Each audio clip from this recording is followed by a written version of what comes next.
xilli hore saaka waxa magaalada Boorama soo gaadhay wafdi ballaadhan oo hogaaminaya wasiirka gaadiidka iyo horumarinta jidadka Somaliland maareeyaha hay'adda wadooyinka iyo mas'uuliyiin sarsare oo ka socday bankiga horumarinta qaaradda Afrika waxaana ay si wadajir ah booqasho soo indhayn ay ku tageen barbilowga jidka isku xidhaya magaalada Boorama iyo dalka Jamhuuriyadda Djibouti socdaalkani mas'uuliyiinta ka socotay xukuumadda Somaliland iyo bankiga horumarinta qaaradda Afrika ayaa waxa uu daarnaa si loo dardargelin lahaa barbilowga jidkani muhiimka ee marka ay ku safrayaan dadka ku nool gobolada galbeedka ay dhibaato badan ay kala kulmi jireen waxaana ugu horeyntii halkaasi ka hadlaysa markaana hadalka iba furay mas'uuliyiinta ururka wadaniga ee Asarda oo iyagu gacanta ku hayay jidkani waxaana ay ka warbixiyeen hawlaha shaqeeya jidkani maanta ayaa noo kow ah inuu adduunka ka mid noqono waayo wadadaasi hadii Ilaahay ay noo suurta galiyo dhamaato waxay ku xidhmaysaa intaas oo dalbe ku xidhmaysaa marka rajadayadu waxa weeye oo ina ahaydna inuu maalin uun adduunka ka mid noqono waa dhul kala wada googo'an tuulo u gurman kartaa ma jirto marka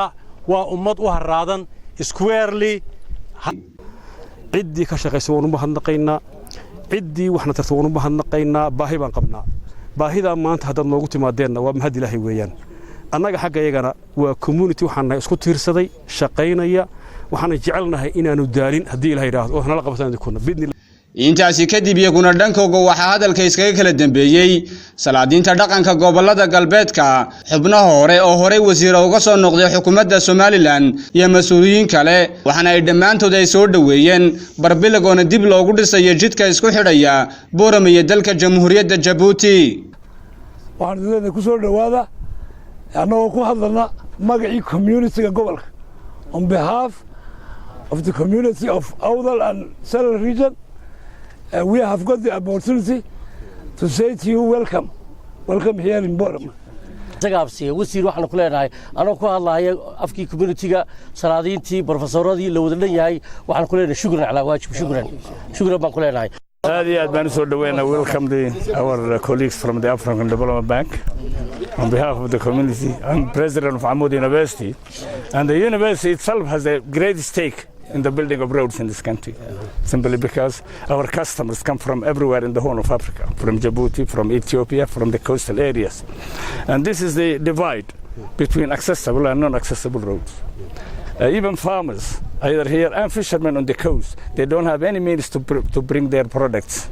to the consumers, who are generally the larger populations are over here. So they don't have anything to, any means to bring it to here. ugu dambeyntii dhankooga iyaguna waxa halkaasi ka hadlaysa markaana hadalka soo afmeeray maareeyaha hay'adda wadooyinka mas'uuliyiin sarsare oo ka socday bankiga horumarinta qaaradda Afrika iyo sidoo kale wasiirka wasaaradda gaadiidka iyo jidadka waxaana ay dhamaantood mas'uuliyiintan ay sheegeen sida xilligan muhiimka u tahay barbilowga dib loogu dhisayo jidka Boorama iyo dalka Jamhuuriyadda Djibouti isku xidhay labaad waxa weeye alxamdulillah waxaan jecelahay kulli toole farniintii mutaqaana inankeena oo ah waliba denin African Development Bank ka socdo waftigana hogaaminaya inuu farniintiisa halkan ku saabsan socodkooda mishinkooda isagu soo jeediyo anaga laakiin aad baan ugu faraxsanahay inagoo ay walba commitment naga ahayd inaan mustaqbalka ka shaqeyno oo aanu haddana gacan sida uu caliba sheegay aanu ku leenahay wasaaradahaan iyo hay'adahaanba in maanta nasiibkayga inuu mashruucii weynaa u mataqaana bilowgiisii ama mataqaana ama wanqalkiisii koowaad wajigii koowaad oo halkan ka bilaabmayo taaleeg ugu yimaado African Development Bank waxaan u nimin waxa weeye inaan bilowno ugu horeyn daraasadii lagu sameyn lahaa wadadan from Boorama Fardaha ilaa loo yacdo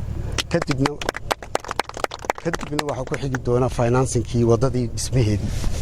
oo taasoo qaadan doonta ilaa 8 bilood ilaa 12 bilood inta daraasadda la bilaabayo la dhamaynayo kadibna ay ku xigi doonto wadadii bilowgii runtii wadadan waxa anaga noogu jirtay mudnaanta labaad marka laga tago wadada Ceergaabo laakiin maanta waxa nasiib noo ah orormeeno waxa way wadadaalkayga laakiin waa nasiib wax noo ah inay nooga soo horumartay waqtigii qorshuhu noo ahaa annagoo ka helay laga helay dhaqaale bankiga horumarinta ee Afrika aad iyo aad baan ugu mahadnaqayaa waxaan ku khasbannahay maadaama sheeguna ha balanqaadkaygii cid kastoo nagala qayb qaadaysa inaan u mahadnaqno waxaan doonayaa inaan u mahadnaqo sida uu sheegay Xuseen waxay soo daan imka xaqiiqo raadin si dhaqsaaba loo bilaabi doona daraasadii muddo 12 bilood gudahoodana waxaanu jeclahay insha Allah inay wadadaasi si rasmi ah ugu bilaabanto وعمران حسين آدن ورركم مقبايا تلفزيون كعالمي Star TV بورما